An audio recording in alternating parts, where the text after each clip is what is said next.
We will be beginning the meeting with the evacuation procedure, as is normal.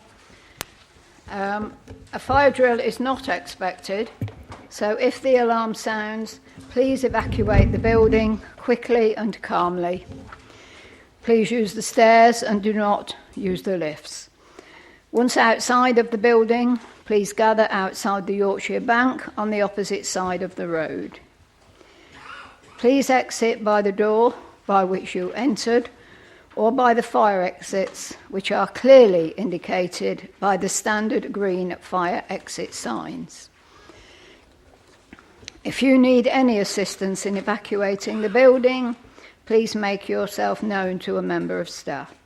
Please make sure that all of your mobile phones are turned off or set to silence. If anyone needs any help exiting the building, please make yourself known to a member of staff and they will assist you. Item 2 is apologies. Do we have any apologies for this evening? Okay. Thank you, Madam Mayor. Councillor Jane Sargent sends her apologies. Her daughter's been taken into hospital, so she's needed elsewhere. Please send our best wishes to Councillor Sargent. Thank you, Madam Mayor. I'm just offering the apologies for Councillor Brindley Edwards. Thank you very much, Councillor Golby. Okay, we have declarations of interest. We do have a list of declarations of interest. Does anyone have any further declarations? Councillor Beaumont. Thank you, Madam Mayor. I'm of the Police and Crime Panel. I just like that noted and eliminated from future records. Thank you.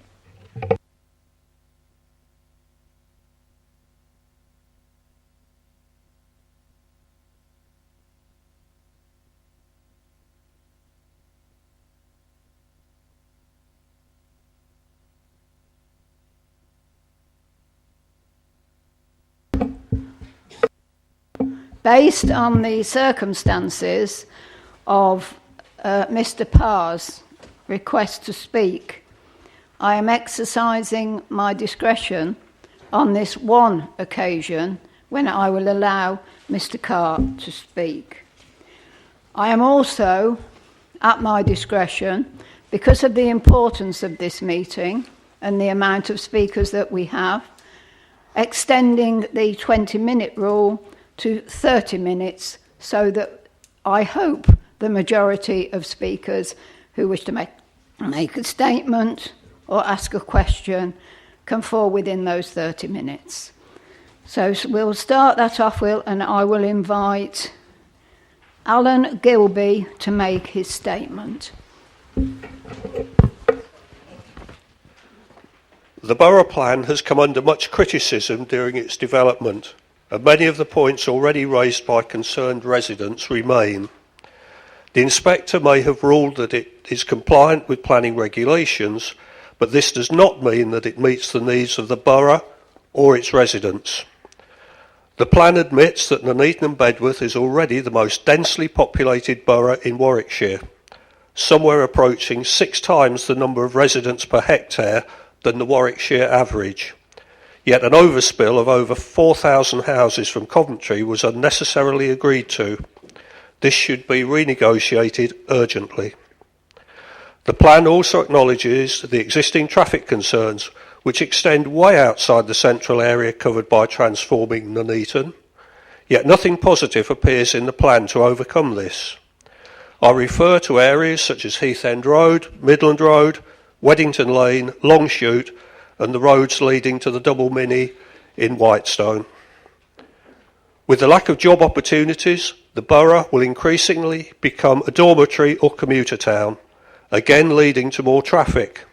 Compared to Hinckley, Rugby, Coventry, Nuneaton and Bedworth appears to be a new job desert. It is significant that despite the alleged pressure on building houses, 3 recent major planning applications in Weddington and the Longshoot were refused due to the effect on traffic, so perhaps the message is at last getting through.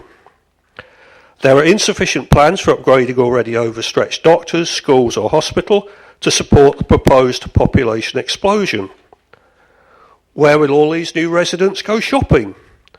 The town centre has lost many of its significant anchor stores, such as M&S and the Co-op, and is about to lose Topman Topshop and Curry's PC World. Surely Debenhams will join them soon. Many of the sites in the plan are on greenfield, or more importantly, green belt, most of which is prime productive agricultural land providing the food we need to survive. Green belt can only be built on under exceptional circumstances, which do not exist here. Reducing the housing numbers will protect these important sites. Too many large sites will lead to extended build-out times and unfinished estates, which might allow developers to avoid paying infrastructure contributions. As our elected representatives, you are here to protect and improve our borough, and not surrender it over to developers with no interest in what they will destroy forever. This is not a party political issue. It is one that will affect our borough forever and will be seen as your legacy. Do the right thing by your electorate and review this plan before adoption to reduce excessive housing numbers, protect the environment, and make Nuneaton and Bedworth a better place to live, work and shop. Thank you.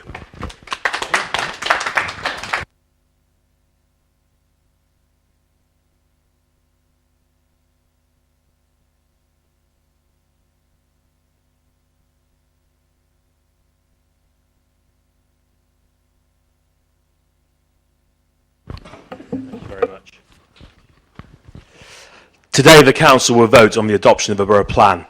I hope that councillors will not just vote blindly to adopt the plan without considering some of the implications of the decision.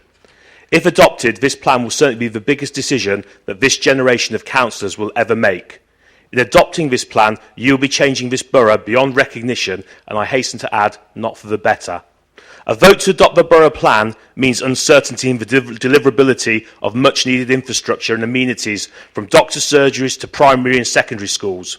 There is no guarantee that Section 106 money will be spent where it's most needed, or that the amount negotiated will be sufficient to meet the costs. You have no control of the statutory bodies who will be expected to provide roads, schools, hospitals, drainage, sewage, leaving many with a lack of essential infrastructure and amenities. A vote to adopt the borough plan also does not offer long-term protection from further development applications. The plan as it stands provides 5.4 years a housing land supply. Once it drops below 5 years, we're once again exposed to the mercy of developers, putting in further applications for even more land. A vote to adopt the borough plan is a vote for an extra 15,000 plus houses, which will add tens of thousands of extra cars to the roads of the borough, causing widespread traffic congestion issues and a reduction in air quality across the borough. Do not be surprised when there is an increase in respiratory issues, particularly amongst our oldest and our youngest in the community, not forgetting the extra burden this will place upon healthcare providers and the reduction in quality of life for local residents. A vote to adopt the borough plan will not deliver on the affordable houses that is required. Looking at many of the new developments going up, two-bedroom houses are being marketed in excess of £200,000. Social housing that will be delivered by the borough plan will be insufficient to meet the demands of the borough. Please remember, developers are in the business of making money and a healthy profit. They will not be doing anything out of the goodness of their hearts to improve this borough or help its people. A vote to adopt the borough plan means we'll accept a huge overspill from Coventry, somewhere in the region of 4,000 additional dwellings. Coventry City Council would rather pocket vast sums of money from the university as they sell off their own land supplies. I would suggest that the true cost of Coventry's economic dominance and the university expansion is being paid for by the people of this borough. We are being forced to take on additional unwanted and unneeded housing, which we will struggle to sell. ONS data shows that the numbers are too high and that the population explosion, which we have been told needs to be factored in, is in reality not going to happen. If you vote to adopt the borough plan today, you will be going against the wishes of the majority of people of this borough. All the polls show that approximately 80% of the residents do not support this plan. It's been badly thought out and the plan is already out of date. And it does not represent either the needs or the wishes of those elected, you as the guardians of this borough. I would therefore ask you to think very carefully about the wishes of the electorate that you all claim to represent. This is not about party politics. This is about doing the right thing for the people of this borough. Please do not vote to adopt this third-rate borough plan.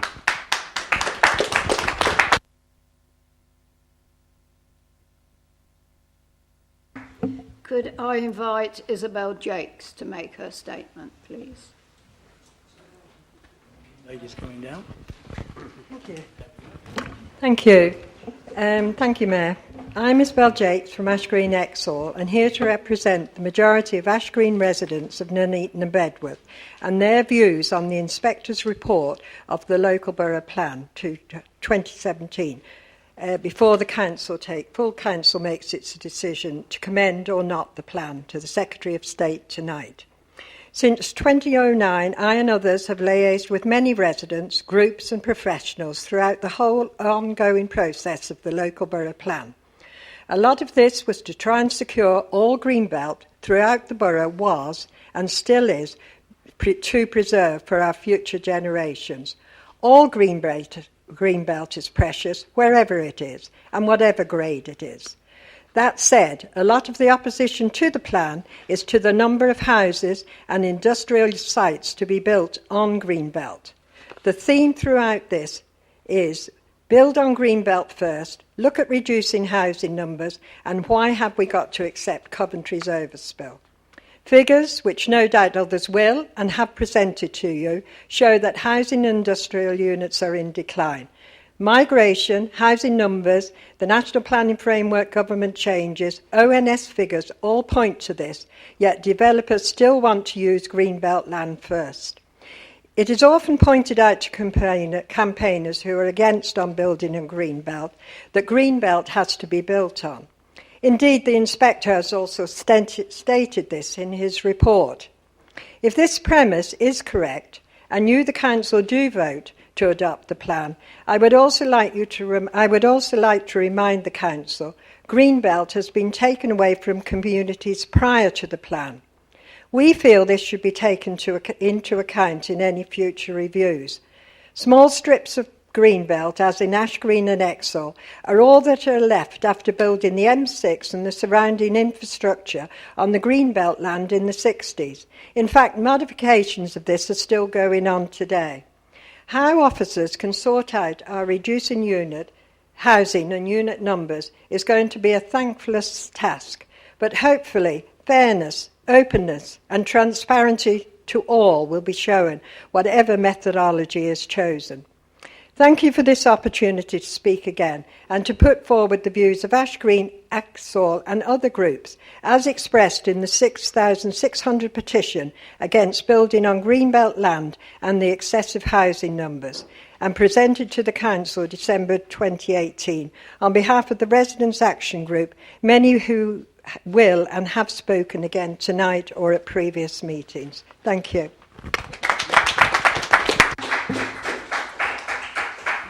Thank you, Ms Jakes. Can I invite Michelle Condacourt to make her statement, please? Thank you. After years of responding to consultations, attending meetings, etc., I am finally at a meeting that might adopt the borough plan. But when I look at the document presented, it is far from a blueprint that I, and I believe most residents of the borough, would want for the area. In recent meetings, it seems to have been acknowledged by all sides that the numbers are too high and not appropriate, and yet it is still being brought forward as a final draft, and that is without the numerous supplementary planning documents necessary to support it. As a member of the public, it's hard to know exactly what's happening behind the scenes, how much was driven by officers, how much by politicians from the ruling group. What is clear is that the public were not listened to. This is a quote from the Issues and Options Consultation Summary from 2009. High levels of disagreement were recorded in relation to the amount of future growth proposed in the document. 10,800 new homes was viewed as too many.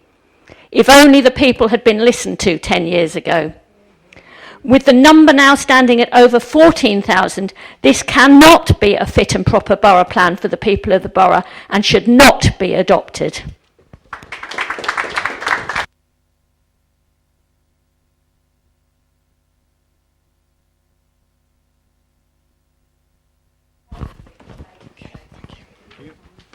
Thank you, Mrs. Mayor.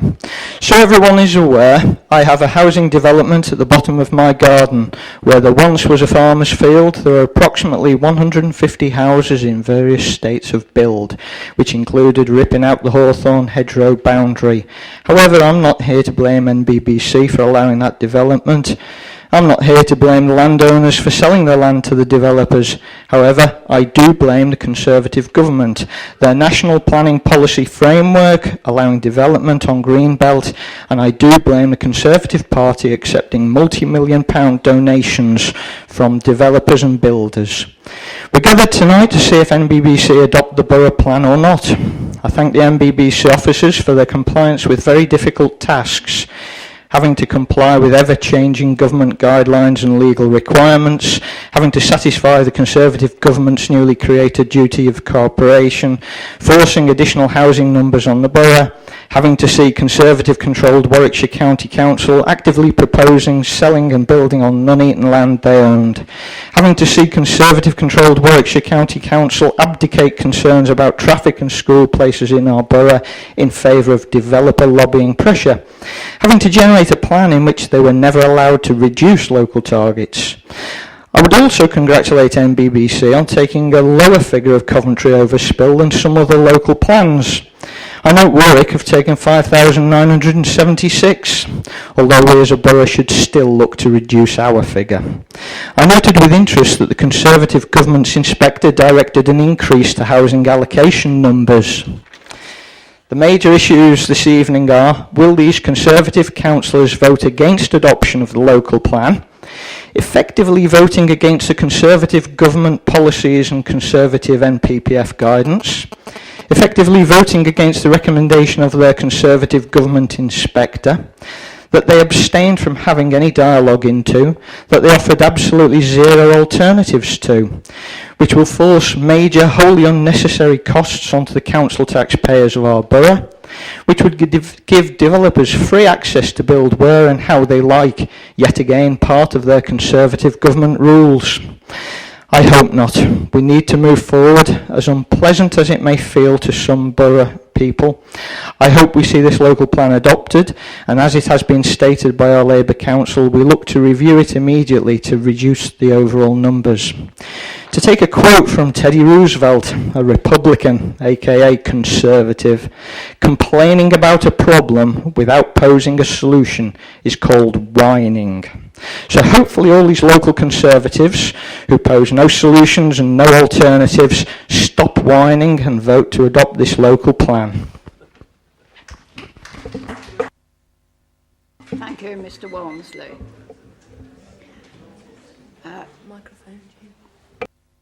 Can I invite a representative of the Woodland Action Group to make their statement?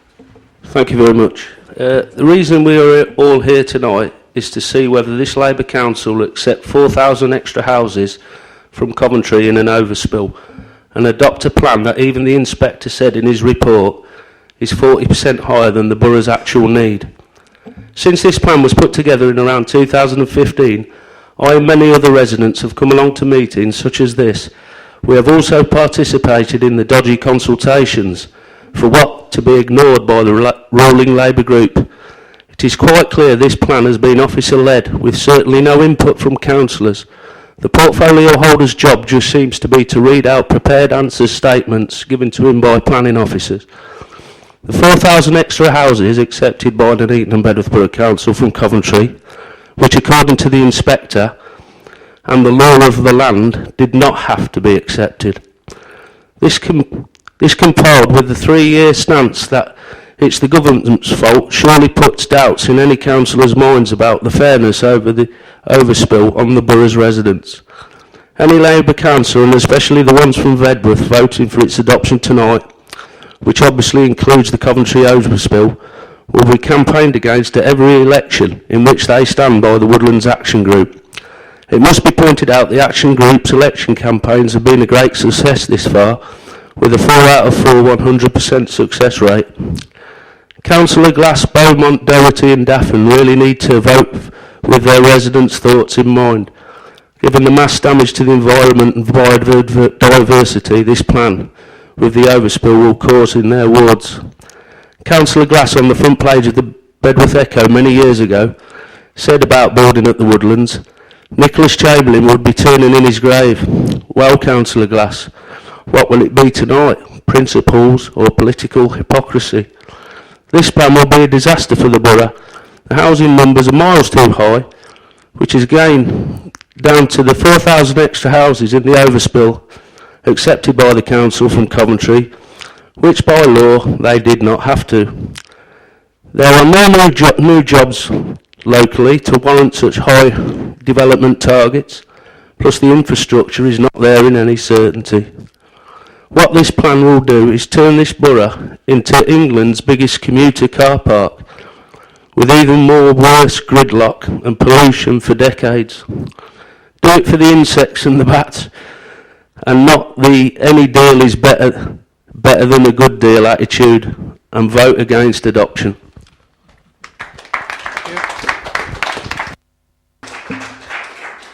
Thank you, sir.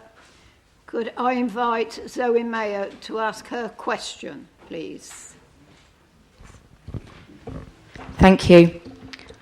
I understand that we all have points and concerns about this plan, and no plan will be 100% satisfactory to all councillors and residents. However, I understand that the Borough Plan has followed the Conservative Government's policy framework, sanctioned by our own Conservative MPs. It has also been viewed and signed off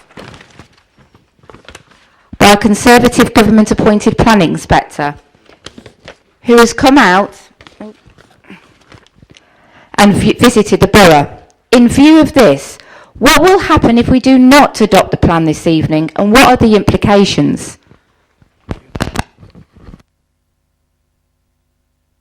Councillor Phillips, do you wish to respond to the question? Yeah, it's a question that's they're very heartfelt, and they have been over the past, since I become Cabinet Leader for this portfolio since last May.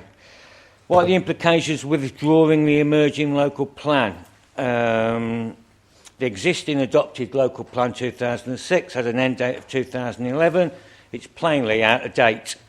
This means that planning applications will be determined in line with the presumption in favour of sustainable development, as per the National Planning Framework. Irrespective or not, there is a 5-year housing supply. Another problem will be there will be development pressure on the edges of all settlements, large and small, particularly those outside the green belt. This may lead to more development which does not accord with the Council's preferred strategic pattern of development set out in the emerging local plan. Also, Madam Mayor, there's likely to be more planning by appeal, which will be a drain on council financial resources. Much needed affordable housing will be delayed with adverse social consequences, and economic generation will be delayed. That didn't come from a council officer, Madam Mayor. That came from a barrister, legal barrister, on whether or not our plan is legal and the implications of not adopting the plan. Phillips. I would invite a representative of the Campaign for the Protection of Rural England to ask their question, please. Mark Sullivan, CPI Warwickshire. Questions are, will the Council defer adoption of the local plan while it commissions an independent review of the population and household projections using the most up-to-date statistics available, including a review of the claimed Coventry overspill requirement? That is, Councillor Phillips, to examine whether that requirement is actually a valid one. That would be part of a review.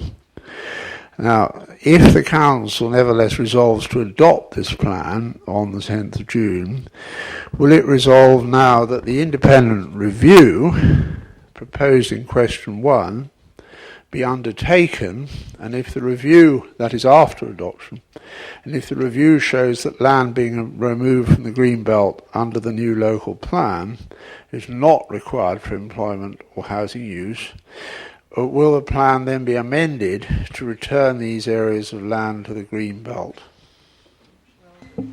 Thank you, sir. Councillor Phillips. Yeah, thank you very much. It is to adopt or withdraw. Withdrawing the plan would mean starting it again with a revised evidence base that would require the agreement of the other Warwickshire districts and Coventry under the duty to cooperate, and as of all the inspectors of local plan examinations have accepted that Coventry and Warwickshire is in the housing market area. So we would have to bring all these together. I have said time and time again, we will review this plan. But to review it, you've got to adopt it. Otherwise, you're putting all residents and giving a free hand to developers. Thank you very much, Chair. The person I spoke of earlier, which I am using my discretion to speak, David Parr. Before I start my 3 minutes, could I thank you, Madam Mayor, for exercising your discretion to allow me to speak after the administrative mix-up earlier. Right. 37 years ago, in January, there were deep snowdrifts in Ash Green. I put my small son in a carrying sling on my chest, and we tramped across the fields between Ash Green and Wilson's Lane, rolling about in the snow, piled up against the hedges, and marvelling at the Arctic-like wilderness. The experience was magical for both of us. A few years later, both my sons were old enough to accompany me on the footpaths, picking blackberries from those same hedgerows. They learned about nature, and I learned that some things are beyond price. Now, I'm not going to bombard you with yet more figures illustrating what's wrong with the local plan. Heaven knows there have been enough of those throughout the examination process. And as logical as those figures may have been, and as convincing as they should have been, none of them had much effect, or we would not be here today discussing this plan in its current form. Instead, I'd like to appeal to you all, whatever party you represent and feel obliged to support, to pause and consider the people your decision is going to affect, and to show you care. I'm one of those people, and I've been caring about the area since those days of snow and blackberries. So I'll talk about this one area because it illustrates what's wrong with this plan. After the A444 bypass was built, there were applications to develop the fields on the eastern side for industrial units. There was a lengthy public inquiry conducted by 2 inspectors who listened attentively to all the evidence. Inspector Lacey dismissed the appeal to avoid the loss of, quote, this attractive stretch of countryside, and said he had concurred with more than one inspector in the past who have remarked on the high amenity value of the area, even to the extent that it should be permanently safeguarded as greenbelt. Sorry. Thank you. Inspector Platts said the area had, quote, value as an accessible and pleasantly secluded retreat for nearby residents, and it had particular importance as a break between the Coventry and Bedworth built-up areas. They were wise men. Until now, nothing has been built on this area, but today we have Spencer's report, which states, this is not a tranquil area or readily interpreted as part of a wider area of countryside. It performs poorly in terms of the purposes of Greenbelt, he says, quoting the joint Greenbelt study. And if ever there was a textbook example of manipulating evidence to achieve the desired result, that study was it. As I see it, there are 2 possible explanations for his recommendation. Firstly, that the issue was decided beforehand, regardless of the evidence, in which case the whole exercise has been a colossal waste of time and money.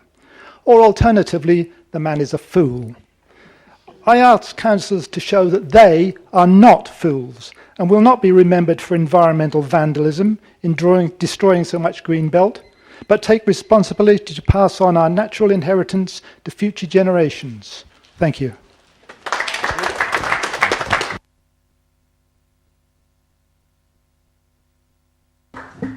Right, I think within the 30 minutes that was allowed, every person who wished to make a statement or ask a question has been accommodated. So we will be moving to the notice of motion. This is an extraordinary meeting of council which has been called pursuant to paragraph 4.3.1 bracket V of the council procedure rules. Can I ask Councillor Phillips to move the motion, please? Very much for the recommendations. based on page 15, and it's recommended to Council that the Nuneaton and Bedworth local plan published in January 2017 is amended by the Inspector's final report. The schedule of May modifications recommended by the Inspector and the schedule of minor modifications be adopted. Subject to 2.1 above, and as soon as reasonable practicable, Council make available in accordance with Regulation 35 of the Town and Country Planning, Local Planning England Regulations 2012 as amended, the local plan, an adoption statement, the sustainability appraisal report, details of whether the local plan is available for inspection and the places and times in which the document can be inspected. B. Send a copy of the adoption statement to any person who is asked to be notified of the adoption of the local plan. And C. Send a copy of the adoption statement to the Secretary of State. Finally, 2.3. Delegated authority be given to the Head of Planning in consultation with the Cabinet Member for Planning and Development to make further minor modifications to the plan prior to final publication, where these modifications correct typographical errors, amendments, numbering or cross-referencing. Madam Mayor, I'm going to approach this in a couple of ways. We all know that housing numbers have always been the big sticking point, but I need to relate the Inspector's report and what it actually says. You know, regarding consultation, although it's been derided over the years, the Inspector was satisfied that the Council undertook a proportionate consultation effort which went beyond the legal requirement. He also said about the sustainability appraisal and habitats regulations, the Inspector is satisfied that the sustainability assessment has been adequate and that a habitats assessment was rightly not required, and we have fulfilled our duty to cooperate. Regarding duty to cooperate, housing numbers. Madam Mayor, as the statements included the issue of housing numbers and the signing of the MOU, which has always been a sticking point, I'd like to outline the following, because I have looked into this, and it has gone back years, and it's always been a problem. How do we get to that overspill? Now, this is, as far as I'm concerned, I believe this to be right. In September 2015, the Memorandum of Understanding was drafted, and the methodology of the distribution numbers agreed.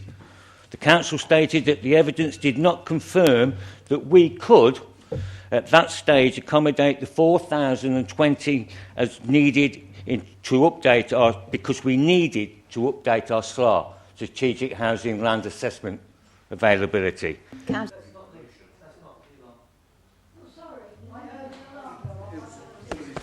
They're waiting to hear this. We would not sign the MOU, Madam Mayor, as it had the clause in, each planning authority will prepare a local plan that reflects the agreed distribution. We didn't agree with the agreed distribution, and we didn't agree with that clause.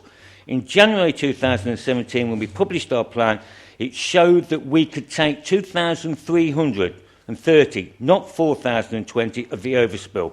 We still wouldn't sign the MOU. This plan went to Cabinet and out to consultation between March and May and to full Council in June 2017, where it was agreed to send the plan to the Inspector. Still no memorandum of understanding signed by this Council. This is the problem and where it arose and why we needed to adopt this plan tonight. Because, here's the rub, between June and December 2017, developers put in applications which could not be defended. No 5 years land supply, national policy framework which puts that much weight on pursuing development and no adopted plan. Applications for sites that were outside of our plan, outside of our 12,000, that we said that's all we could take. Plough Hill, 262 and another 330. The development of Eastborough Way, Hinkley Road, Conservative County Council land, I suppose, I presume. 330 houses there. On top of that even, our plan allowed for 3,300 in HG1 only. developers decided they could get 4,419 houses on there. That is where your overspill went. Another 2,000 odd houses that we couldn't defend because we'd got no adopted plan. This is why we need to adopt the plan. Therefore, together with the 2,330 which is in the plan and a further 2,000 outside of our plan, showed that we could take 4,000 odd houses, the total overspill. So when you go back to your districts and you go to Coventry and things like that, and you put your plan in front of you, you've identified, because we didn't have a plan or a 5-year housing supply, that we could take 4,000, because we have to update our plan all the while. And these developers took advantage of the fact we didn't have our plan, and that's where your 4,000 came from. This plan needs adopting so we can protect our residents from any further development caused by developers that we have no control over. Councillor Phillips, could you just sit down for 1 minute, please? I will not put up with any interruptions from the visitors' gallery. Councillor Phillips, would you continue? Yeah, as I said, we've had legal advice. The plan's been found sound. Our strategic objectives is the introduction of a new policy for an early plan review. We've agreed to set up a new committee that is open, transparent. The good thing about adopting this plan and renewing it is the fact we might have enough numbers to see us through. Instead of seeing us through to 2031, we might see ourselves through to 2035, 2019, 2039. Well, laugh. But it's 15 years, you review it again, you're looking at another 15 years, and you're looking at another 20 years from the time you start to review it. Adopt the plan. You're mid-flow, Councillor Phillips. Thank you, Councillor Phillips. Is there a seconder for the proposal? Councillor Jackson. Madam, my right. Thank you, Councillor Jackson, and I would remind members that as this matter is for a decision this evening, the normal rules of debate apply as set out in Council Procedure Rule 13. Does any member wish to speak? Councillor Hancock's.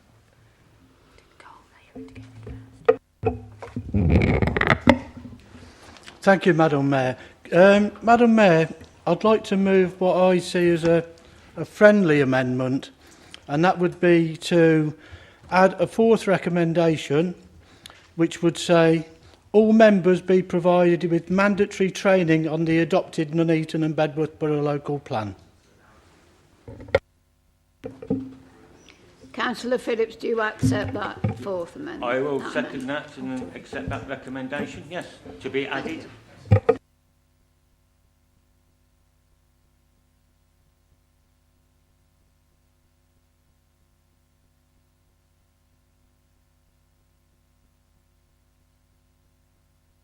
Alteration, not an amendment.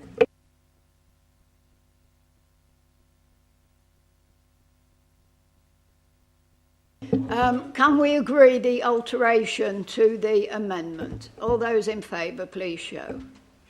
It's an alteration.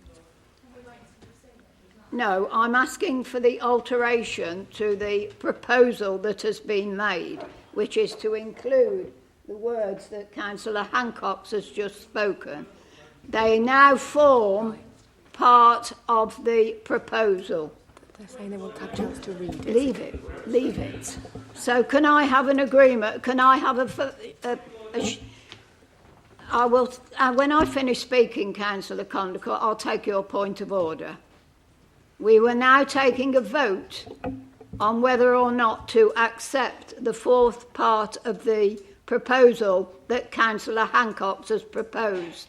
All those in favour, please show. You don't need to see it. It was about... Right, before you start jumping up and down, let's make it clear this meeting is going to be run properly without people jumping up and down and shouting out. Councillor Condacall, your point of order. Thank you, Madam Mayor. I do believe we should be able to debate something before we vote on it as a legal necessity, and I would like the monitoring officer to discuss and inform you as to whether the rules say we should have a debate before we have a vote. It is my decision that we are going to the vote on taking the extra proposal that has gone that Councillor Phillips has agreed. I will try again. All those in favour of the proposal, please.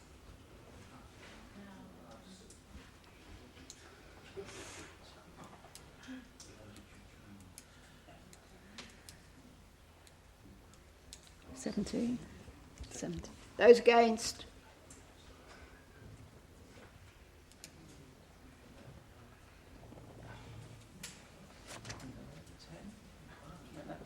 Please record my non-voting as it was not a legal vote.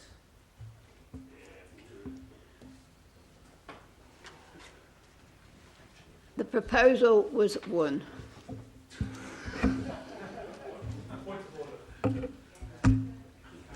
Who was that? Councillor Evans. Thank you, Madam Mayor. In accordance with the Constitution, could I request that my vote is recorded in the minutes of this meeting? On procedural matters, Councillor Evans, the vote is taken as a show of hands rather than a recorded vote. It was agreed. Order, Madam Mayor. It was agreed within the new Constitutional Working Party that the vote, any votes against would be recorded.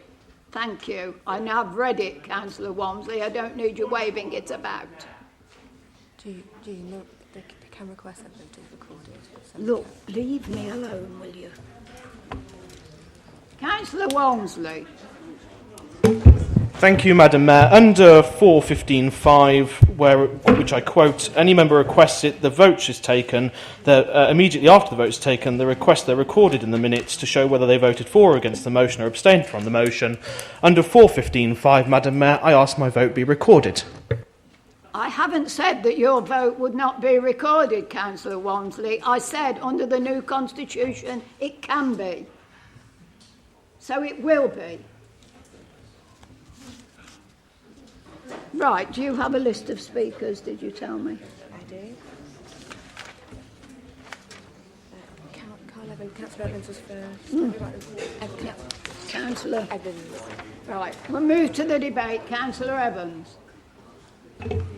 Thank you, Madam Mayor, for calling me to speak. And I suspect we're now moving on to the main debate. That's what I said. Thank you, Councillor, Madam Mayor. I rise this evening to speak against this council, why I will be voting against this disastrous policy for Bedworth. I often wondered if we would ever get to this point, because it's took this administration nearly a decade to put this plan together. It took the Romans 6 years to build the Colosseum. It took 3 years to build the Shard. But when it comes to submitting a planning document to the government, it takes this administration nearly a decade. And that's why we're in the mess today. It's the reason why those vulnerable sites in the plan, like the Woodlands, like Hawkesbury, like Golf Drive, are in the plan. It's because this administration sat on their hands for nearly a decade just to hope that the problem would eventually pass. It didn't, and today we find ourselves in this mess. I will be voting against the adoption of the Borough Plan due to the adverse impact it would have for my constituents, particularly those who live on the Bedworth Woodlands. Just this weekend we've seen areas on the Woodlands flood as a result of bad weather. Each winter it now becomes a regular occurrence for people's properties to flood on Woodlands Lane. When Bedworth Labour councillors vote for adoption tonight, if they do plan to vote for adoption, I hope they will have in the back of their minds December 2008, when Croft Pool and Delamere Road flooded as a result of flooding from the Woodlands. I'd ask if Bedworth Labour councillors are willing to put their name to a plan that will lead to an increase in congestion on Newtown Road. If you think congestion is bad at the moment, I hope you'll look forward to the day when people will be queuing all the way back to Gooders End Lane just to get into Bedworth Town Centre. The other problem that we have with the Woodlands is that in order to make way for the new road link onto Newtown Road, someone is going to have to cough up £4 million. Still, to this day, we have absolutely no idea who that's going to be. I think there's a chance that no one will come forward with the £4 million, meaning that the woodlands allocation cannot go forward with the 700 dwellings. So that creates another problem for Bedworth, because the council will fall short of the 5-year housing land supply, meaning that other non-greenbelt areas in Bedworth could be at risk of development. The other problem that I have with the borough plan is its lack of ambition. Page 14 of the borough plan states the following: Bedworth Town Centre struggles to compete for retail trade and its office sector is small. This is due to its proximity to the larger centres of Coventry and Nuneaton. The town centre has little residential or leisure provision other than the Civic Hall, and therefore the evening economy is weak. The ways in which Bedworth can best complement Nuneaton in the future needs to be addressed. Other local plans that I've read, particularly the one in North Warwickshire, are ambitious. They address problems in local areas and they give ways forwards for those issues to be tackled. I agree with the statement in the borough plan regarding Bedworth Town Centre, but the real question should be how we're going to address that. There's no ambition in there, and we could have actually done a lot to address some of the big issues that this borough is going to face over the next few decades in this plan, and we haven't. Residents are bitterly angry by the way that this administration has prepared its local plan. It's been done behind closed doors, consultation events were inadequate, and residents have been dismayed by the lack of engagement. Then, to top things off, Labour tried to shut down a debate on a petition signed by 5,500 residents. Maybe the council should take a leaf out of North Warwickshire's book, who this month have been awarded a national award for the way they have prepared their borough plan. Madam Mayor, with regards to the housing numbers, evidence from the council's own barrister at the recent internal overview and scrutiny panel clearly shows that there could have been another formula put forward to deal with the Coventry overspill, which would have been based on density as opposed to proximity. Madam Mayor, I will be voting against the adoption of this borough plan tonight, and I hope other members will join me in voting against it as well. Thank you. Wilson. Thank you, Madam Mayor. 10 years in the making, and we end up with the mess we're in today. Earlier on tonight, we had Labour Momentum stooges in the gallery actually try and push the blame elsewhere. May I remind all members, and indeed those in the gallery, this is the report from the inspector. I might not like it, but it is the report from the inspector, and it says quite clearly on the front that this report has been prepared pursuant to the Planning and Compulsory Purchase Act 2004.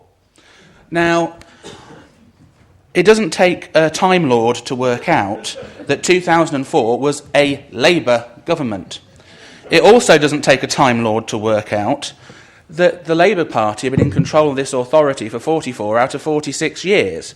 It also doesn't take a Time Lord to work out that it is the Labour Party and the Labour Party only in this chamber that is responsible for this borough plan that we are voting on tonight. They can try and avoid the blame all they like, but it is your plan, no one else's.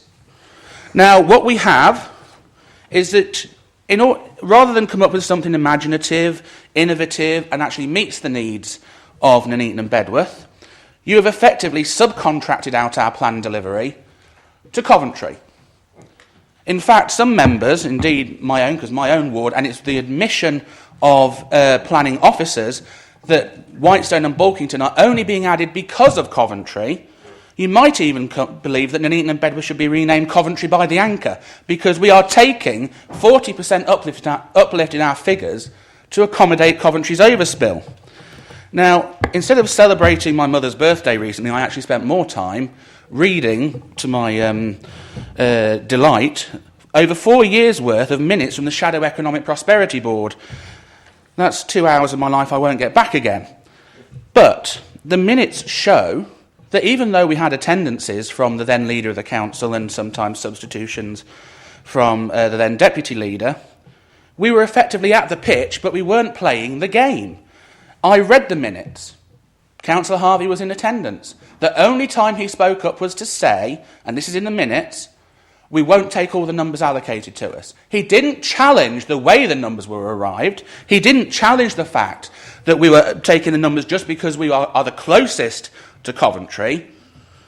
In fact, there is more reference to Councillor Harvey leaving the room and entering the room than there is about him speaking at all. So we were at the pitch, but we weren't playing the game. If you look at the Memoranda of Understanding, it's based on something called functional relationship. So we end up taking 32.3% of the overspill from Coventry. It could have been worked out on the basis of density of the other districts and boroughs in Warwickshire, which would have been a far fairer system, but no, Labour signed up to it, and Labour have lumbered us with it. And indeed, if you look at the numbers, Stratford-upon-Avon, the largest district council in Warwickshire, was supposed to take 6.51% of the overspill. When you look at the numbers, they took nothing. Why didn't you challenge this? Why weren't you playing the game? Why weren't you representing our residents? You failed. And it is us who are having to pick up the pieces and our residents who are having to face the consequences of your actions. Now, we already see, amongst other reasons for refusal of this tonight, that the inspector has said there are some areas where it is at the outer realms of possibility. He has said, and I quote, at paragraph 41, allocation north of Nuneaton is already dependent on a significant number of outlets sustaining near maximum delivery rates. Near maximum delivery rates. That puts it at significant risk. You're trying to tell me this is a sustainable plan? It isn't. He also raised paragraph 106, concern about the audit trail and site selection. What a surprise when we know, according to the minutes, that Labour members, some of them who had the guts and decency to actually own up to it, were whipped on how to vote. It's in the minutes. You didn't challenge the minutes. It's in there. Now, if you have whipped your members on how to vote, what is the point in inviting other members to the table just to give you a fig leaf of acceptability and cross-party support? If you've already made the decision, what's the point? And you quite clearly already made the decision. And more damning than that, the inspector says at paragraph 13 that we could have challenged the methodology at the local plan inspections. We sent no one to Coventry's local plan inspection. I'm not going to vote for complacency or indeed a Labour council that puts Labour first and residents second.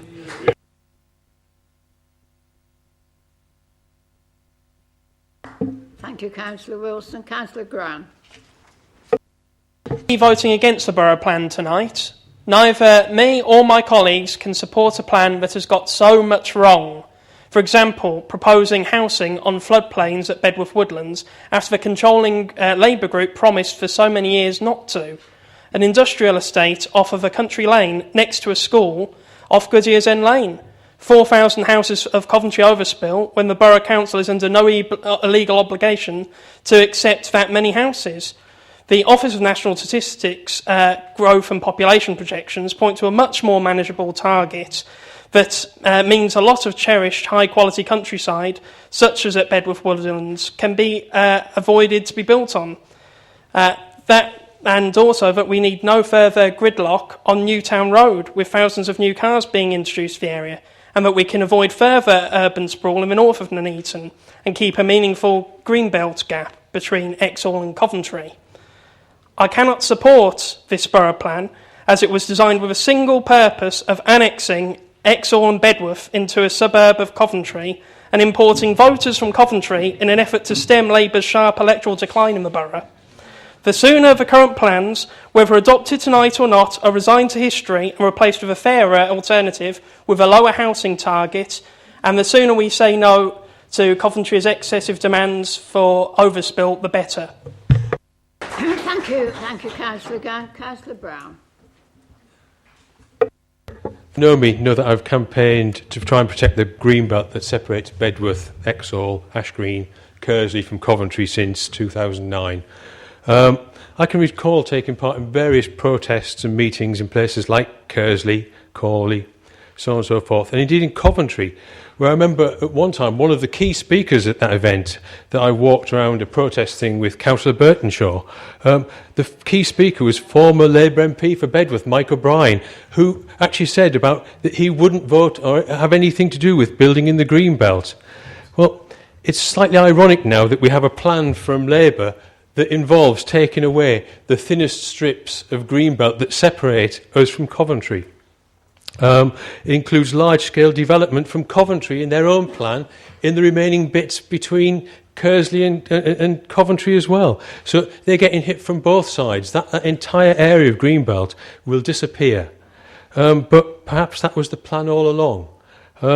At the 2018 Boundary Commission review that looked into changing the parliamentary constituency boundaries, I recall there's a proposal from the local Labour Party proposed by the said Mr O'Brien that involved moving Bedworth into a proposed Coventry West and Bedworth constituency, which I suppose he was hoping he would become the MP for since he'd lost his seat again.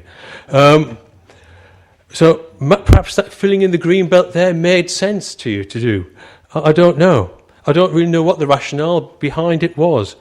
But the people of Ash Green, Exhall, Kersley, they don't want to live in a suburb of Coventry. If they want to live in a suburb of Coventry, they'd move to Coventry.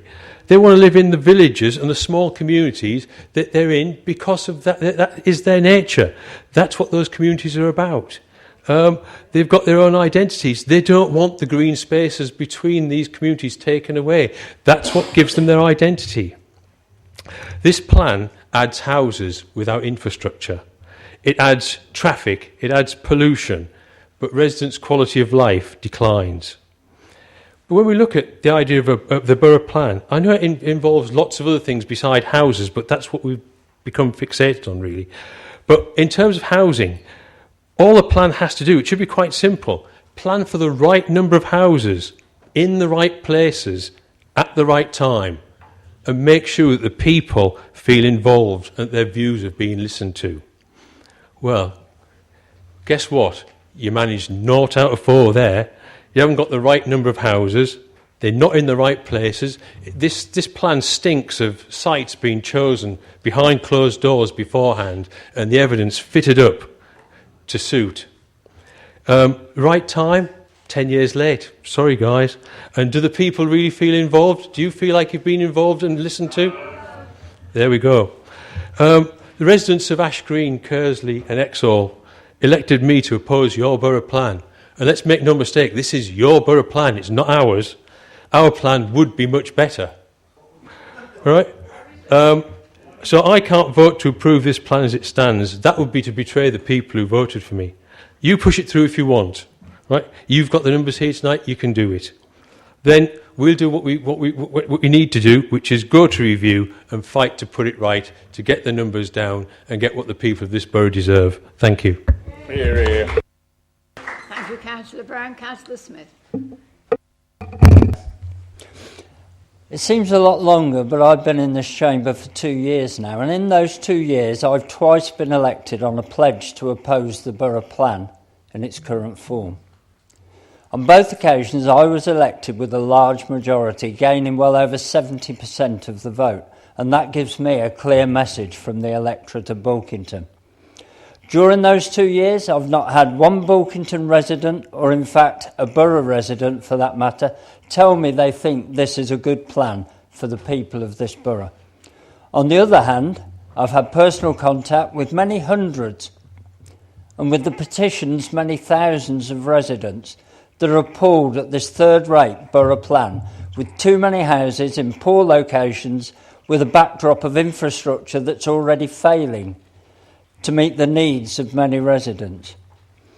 All I can say is shame on the 17 members opposite for repeatedly voting this through at every stage, regardless of the massive negative impact on thousands of lives across the borough. Madam Mayor, a year ago, with a change of leader, the Labour group had a chance to pause the progress of this plan and look again at ways of making the borough plan acceptable to the people of this borough. By recalculating the numbers, looking again at the sites and telling Coventry we don't have room for their 4,000 houses. Instead, you chose to follow the legacy of those who went before, which has led us to where we are today. You've run down the clock and now tell us it's too dangerous to stop the plan being adopted, as it will open the door to a developer free-for-all. This is something you have created. Most recently, in the final stages, you offered a concession by supporting our call for a properly constituted open review, if and when the plan is adopted, something you could and should have done a very long time ago. Even the inspector struggled to make this plan sound and legal, issuing a raft of modifications to get it up to the standard of a third-rate pass. Madam Mayor, all of us in this chamber have a responsibility and a duty to deliver a well-planned borough that provides adequate infrastructure and delivers the services our residents pay for and expect. Part of the process of doing that involves listening to the voices of our residents and, having listened, acting in their best interest, delivering a borough that the majority of our residents can be proud of. That's why they vote for us, to represent them, something members of the Labour group seem to have forgotten. Going back to my opening line, I've twice been elected by the people of Bulkington with what I believe to be a second largest majority in this chamber on a pledge to oppose the borough plan in its current form. I cannot and will not betray the people of Bulkington that voted for me to represent them in this chamber. Therefore, I cannot and will not support this borough plan that's before us tonight. I will be voting against this motion. Thank you, Councillor Smith. Councillor Longdon. Oh, I'm sorry. I was told you had. Councillor Golby. Oh. Okay, thank you. Councillor Golby. Thank you, Madam Mayor. It's quite interesting to sit and listen. I've been making some notes. All we seem to hear is how impotent you are. You have no control over anything. It's all the government's fault. It's all the nasty Tories' fault. It's the developers' fault. It's never you. Never. You never take responsibility for things. I suppose it stems from the top, really. There's not a wreath involved, but you're present but not involved, aren't you? The numbers aside, you chose where to put these things. You went out to consultation in my area with a plan that wasn't good enough, and you did that before you even told any of the residents that you were going out to consultation. Again, it's a failure. They didn't have a chance to put anything to you in a way that was accessible to them. We've gone over this time and time again. Again, it's something that's been driven by your group, the Labour group. The funding comment that was made from up in the gallery, well, ironically, you, again, put out a Labour Rose leaflet a couple of months ago, where you, Labour, aim to bring £20 million for sporting facilities. Now, on here, it says that it's going to be generated by the borough plan. So you're actually making money off the borough plan, and more to the point, £20 million, nearly £5 million of that is generated from my area. You can sit and laugh. You know, it's funny that you sat there sniggering. Great. Point of personal explanation. No, I didn't. I will take the point as soon as Councillor Golby has finished. I haven't made any personal reference to anybody, so you can't. Fine. Oh, you're making it up as you go along. Okay. We're doing that, are we? I'm not arguing. I'm making a point. I've got the mic. I'm making a point. So anyway, you know, the Momentum/Labour group that is Nuneaton and Bedworth based these days seems to be coining it in, really, from the government. They're doing quite well, because you're promising £20 million to buy votes for people. You're pushing this through people's doorstep through people's letterboxes, and it's being generated in areas that are like my area that are probably not going to see any of that £5 million because it's going to be taken away and spent elsewhere where you're trying to buy the votes. I'll move on. I was happy to attend the consultations, and I was happy to speak with the government inspector, and he's actually agreed with some of the things that I've said because he's included it as main modifications. One of the main points being that there should be a provision of a distributor link road through the site HSG2 Arbury with an integrated footway cycleway provision in accordance with the concept plan. The distributor link road will need to secure a connection that links the site to the A444. I argued for that, and I've got it, and I'm quite happy with that because God knows we need some decent infrastructure, and I think I'm one of the few places that's actually got it. But why didn't you put that in the first place? Why did you not push the argument in the first place? Why is it all down to everybody else having to mop up your mess again? You know, like I say, present but not involved. It's everybody else's fault. It's just time to either step up or step off. Councillor Elliott. Oh, sorry, my mistake. Point of personal explanation. Well, I'm glad that Councillor Golby knows what I'm doing over here. I was smirking, whatever she wants to call it. I have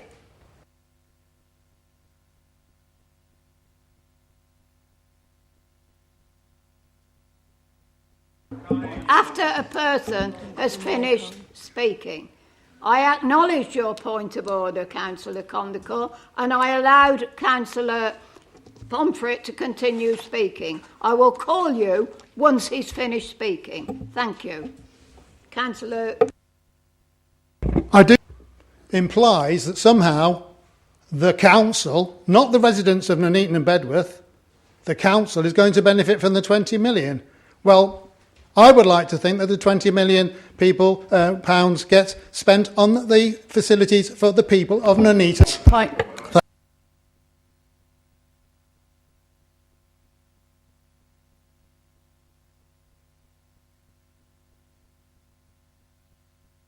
Can't make a point of personal explanation if you haven't said anything yes, because the whole point of personal explanation points is it's to clarify something you've already said, and he hadn't actually said anything in the whole meeting so far, so you shouldn't have actually taken his point of personal information.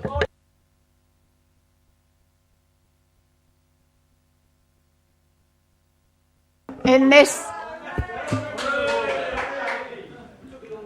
I have already made it perfectly clear in this meeting that I will not put up with yelling and shouting across this chamber whilst debate is taking place. If you want to speak, put up your hands, and when a person has stopped speaking, I will call you. Councillor Evans, you had a point of order. States that 13.13 on page 6 of the Constitution that points of orders have to be relevant to the Constitution. I'm afraid Councillor Pomfret's point of personal explanation. Councillor Will. On a point of order, Madam Mayor, a point of personal explanation can only be raised if you have already spoken within the debate. That isn't your ruling, Madam Mayor, that is the Constitution. If you are in any doubt, can I ask you to seek legal advice from the Borough Solicitor, who will confirm that? It isn't for the Chair to make up the rules as they go along. Now, if my interpretation is correct, and I could see the Borough Solicitor actually squirming when you were giving your ruling, then I believe that you should actually take Councillor Pomfret's intervention as his opportunity to speak, because it was not a personal explanation. Councillor Wilson, if you read your document that you say you have, it says on a personal explanation, the ruling of the Mayor on the admissibility of a personal explanation will be final. That is what it says. It's in the Constitution, Councillor Wilson. I have no intention of speaking to the Borough Solicitor. Councillor Golby. I would actually like to make a point of personal explanation in response.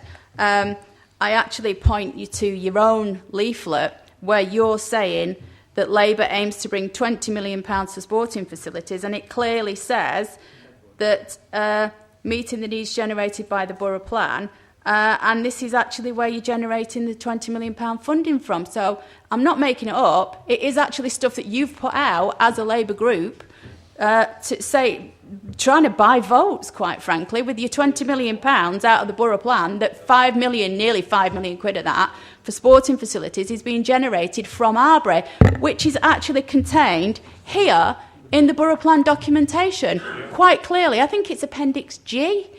But if you bother to read it, which I doubt any of you have bothered to read that far down the list, you would have known that and you wouldn't have stood up and embarrassed yourself. We could continue with the members' points of view. Councillor Elliott.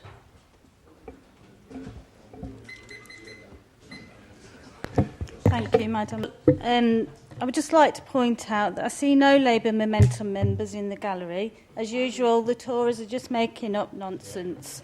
I'd like to read out a quote. I fear that many members who are opposed to this plan have based their opposition on their experience of some speculative developments which we have been forced to allow in the past. Frankly, this is an entirely misplaced objection, since the primary purpose of this plan is to explicitly legislate against the very lack of infrastructure they have been complaining about.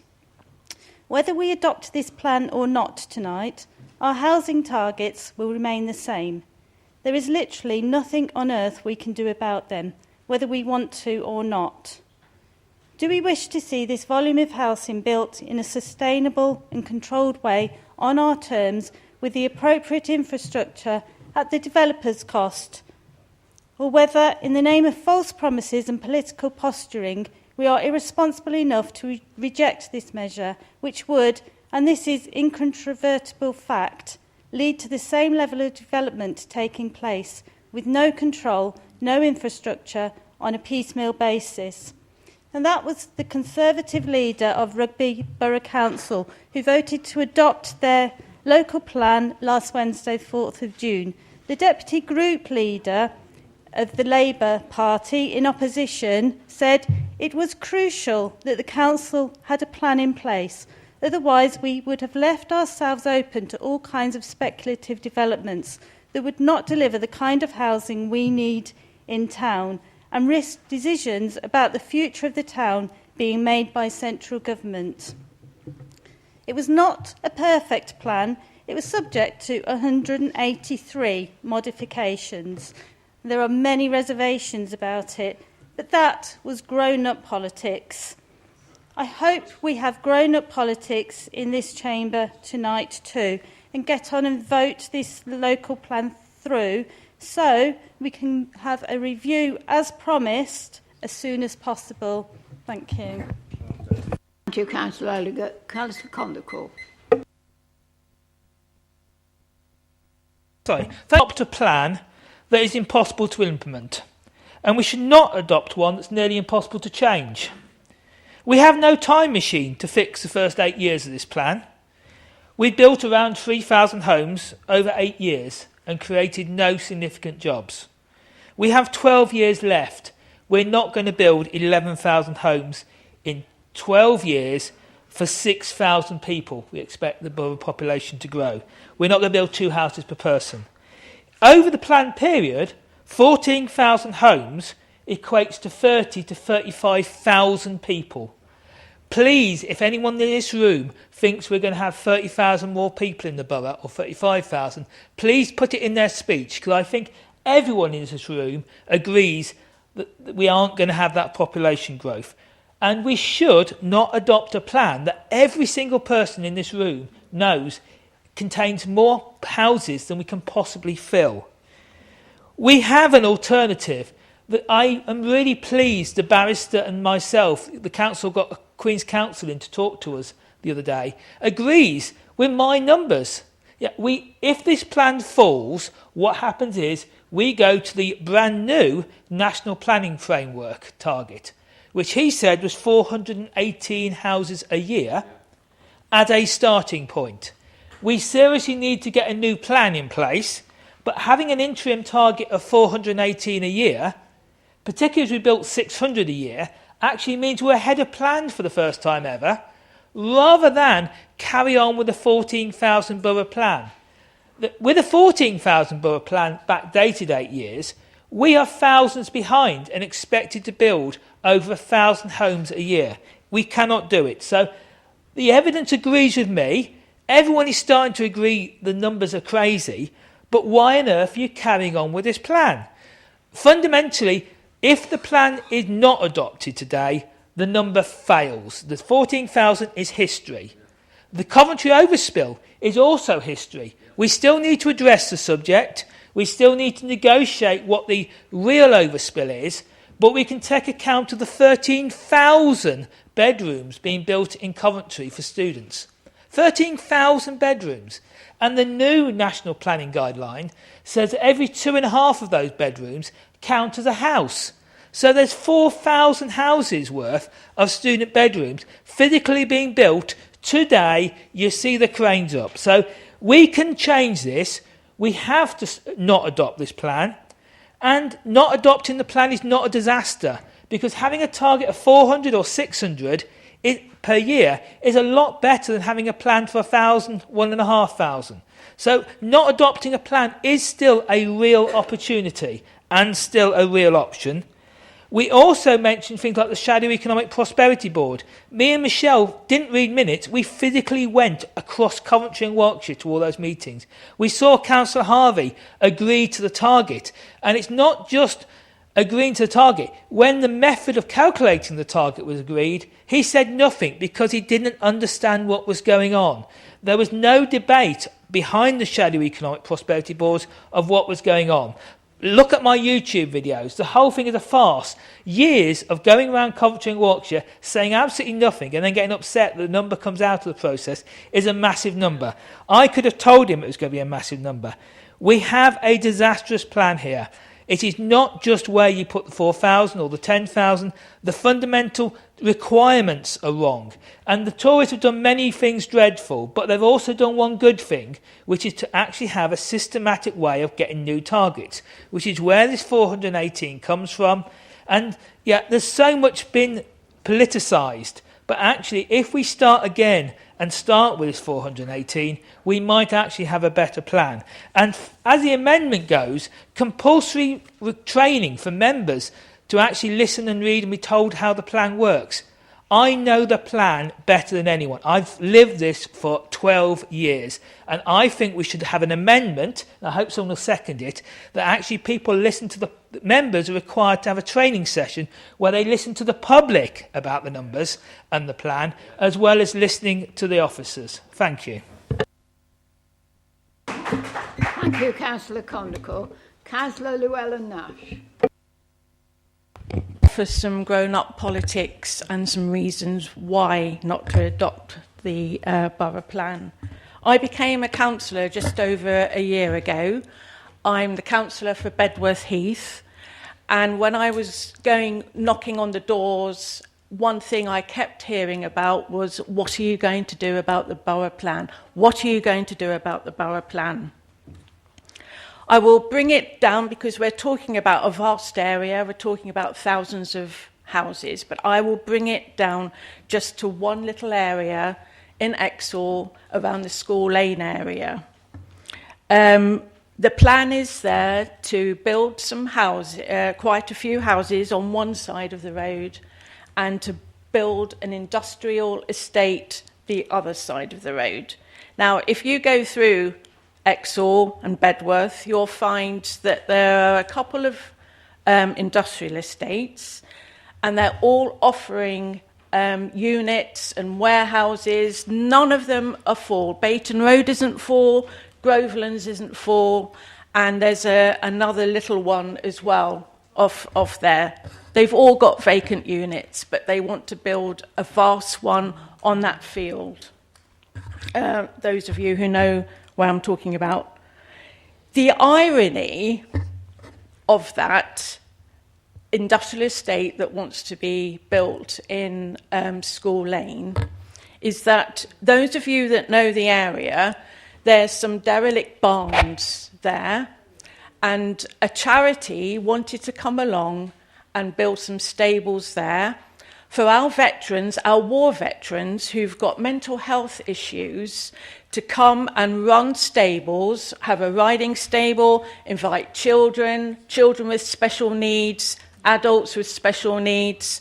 You've got the footprint for the stables already there because the barns are still erected, but planning turned them down in favour of an industrial estate. So I am confused as to why that would happen. We're also talking about a school. So now we are going to have a school next to an industrial estate. Can you work that one out? Because I can't. Sorry? But the irony is that we're going to, as Keith has said, 35,000 extra people around the area, an industrial estate next to a school, a stables that was turned down to help our veterans. I can't understand the raison d'etre behind this, and I will be voting against the borough plan tonight.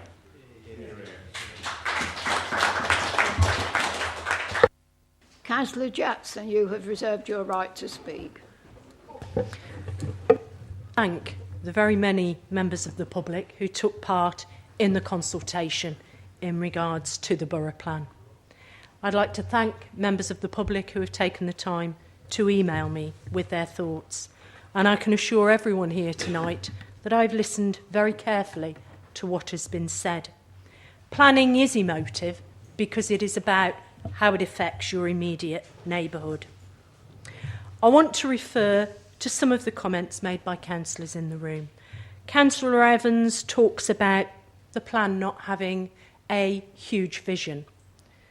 Well, actually, it is this Labour Council, with partners at Warwickshire County Council, that is commissioning work looking at a visioning document for Bedworth, and it is this council, Labour Council, along with Warwickshire County Council, that has a huge vision for transforming Nuneaton.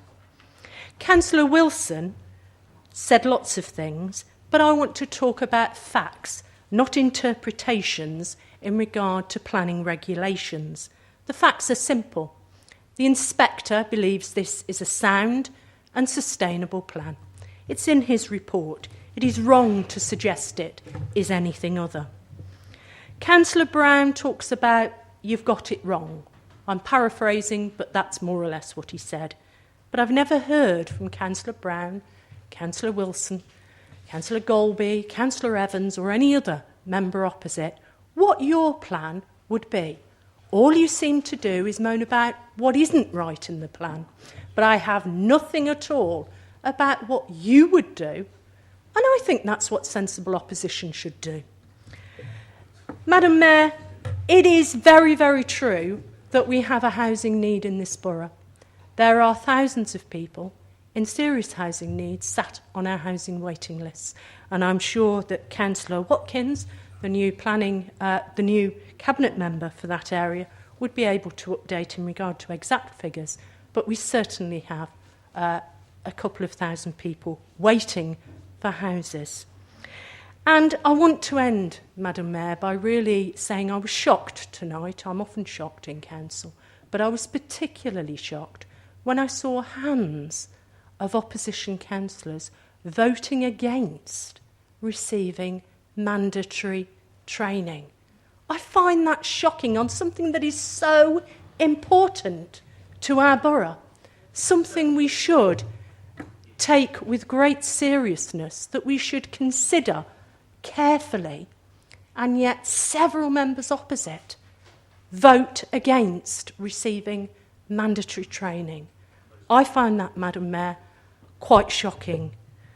I believe setting any borough plan, and I've been in this council now for some years and have adopted previous plans, is always going to cause concern. And I do understand and have listened carefully to the concerns that some residents have expressed. But But I also, Madam Mayor, need to listen to those residents who actually want to have homes in our borough moving forwards. Thank you, Madam Mayor. Councillor Wilson, your point of order. It was a point of personal explanation, Madam Mayor, on two issues. Firstly, the reason why there were no votes in favour on this side was because the amendment was rushed through with no debate or even sight of the amendment. That is not proper procedure or democratic debate. If it had been done properly, there might have been a different outcome. As it happens, I don't have an issue with training. What I do have an issue with is making sure we follow the correct procedure, not rushing something through. You go from one extreme to the other of taking 10 years for a plan, but then 1 minute for a motion. The other point, Madam Mayor, is the leader of the council knows full well we cannot put forward an alternative borough plan because we are not in a position to instruct officers to commission work or spend money. That is her purview, as she knows. So she is misleading residents to assume that we can produce a detailed document like this when she is the one holding the purse strings. So that is deliberately misleading residents otherwise, Madam Mayor. Wilson, Councillor Walmsley. Motion, and as for my vote to be recorded, I make very clear either debate should have been had on that motion, therefore that motion was unconstitutional because no debate happened, or it was being taken as a friendly amendment which requires only the consent of the proposer and seconder. Therefore, as a number of times this evening, we have not followed rules of procedure. Thank you, Madam Mayor. Thank you, Councillor Walmsley. I have no further speakers, so could I ask Councillor Phillips if you would like to wind up the debate? Thank you. Yeah, I can wind it up. Yeah, I can wind it up quite quickly, actually, because it's blatantly obvious that the opposition are going to vote against the plan. Councillor Condacour of the Green Party will probably vote against the plan, and all the implications that could have for residents of this borough that we have been through. They have, if you don't want to review the plan in the best possible way and extend the housing numbers, then you can all vote against it. Extend the years for 15 to 20 years and prove that we've got too many numbers. We possibly do have too many numbers, housing numbers, up to 2031. But we might not have enough numbers up to 2035 and 2039. Plans take 20 years. You have to take into account 20 years. We have offered the opposition setting out a standing committee. You've had years. Yes, we totally. If that's what it is. Report at the end of Councillor Phillips' speech. Your intelligence is just gone purely for political gain. That's all it is. I would expect councillors who have been elected on a manifesto of opposing a plan to go ahead and do it. But that's what it is. It's a manifesto. It's, I am going to stand against this. I am going to not have any responsibility at all for this because it's their plan. And we will say, no, we've worked within government guidelines. We have taken professional advice. We have taken legal advice of top barristers who looked at the woodlands because we tried to get it back in the green belt. And it went to Chambers. And it didn't stand up. You voting against the plan is opening floodgates. It'll happen in the woodlands. If there's no plan, if we do not adopt the plan, there'll be no concept for the woodlands. A developer and landowner can just put a plan in, and we will not be able to defend it. Now, if you want to go ahead and do that to residents, then by all means, play political games. I take professional advice from officers and barristers and employees who have got more planning knowledge than any of us here.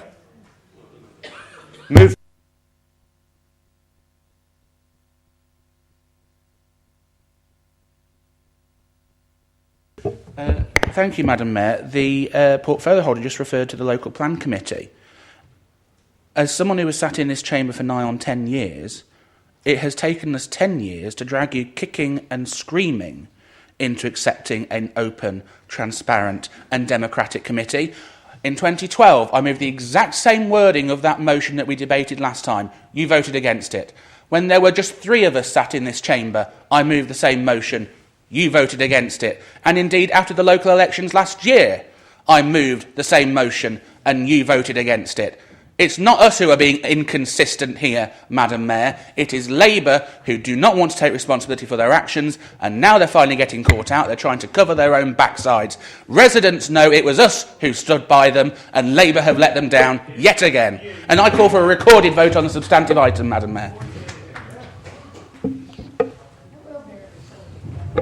But you did stray on your point of personal explanation, Councillor Wilson. I'd ask you not to do so in future. Who was that? Councillor Evans. Yes, Councillor Phillips' statement, he said he takes professional advice from council officers and barristers. Well, the professional advice from the council's barrister was that the council does not legally have to accept the 4,000 over.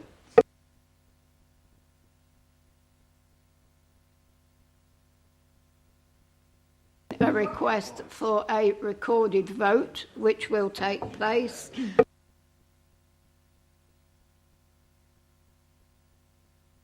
If you could indicate for or against the recommendation set out on the agenda. Councillor Beaumont. For. Councillor Brinley-Edwards, apologies. Councillor Brown. Against. Councillor Croft. Against. Councillor Daffin. Councillor Doherty. Councillor Elliott. Councillor Evans. Against. Councillor Gazane. Oh, was absent, left the room. Councillor Glass. For. Councillor Golby. Councillor Gran. Against. Councillor Gutteridge. Okay. Councillor Hancox. For. Councillor Hocking. For. Councillor Jackson. For. Councillor Condacore. Against. Councillor Llewellyn-Nash. Councillor Lloyd. For. Councillor Longdon. For. Councillor Pandair. Against. Councillor Phillips. For. Councillor Pomfret. For. Councillor Rudkin. Councillor A. Sargent. Against. Councillor J. Sargent, apologies. Councillor J. Shepherd. Councillor T. Shepherd. Councillor Smith. Against. Councillor Tandy. Councillor Tromans. Against. Councillor Walmsley. Against. Councillor Watkins. And Councillor Wilson. Against. The motion is carried. Could I thank you all for your contributions this evening, and if anyone wishes to join me in the parlour, then they are more than welcome now that the meeting is finished.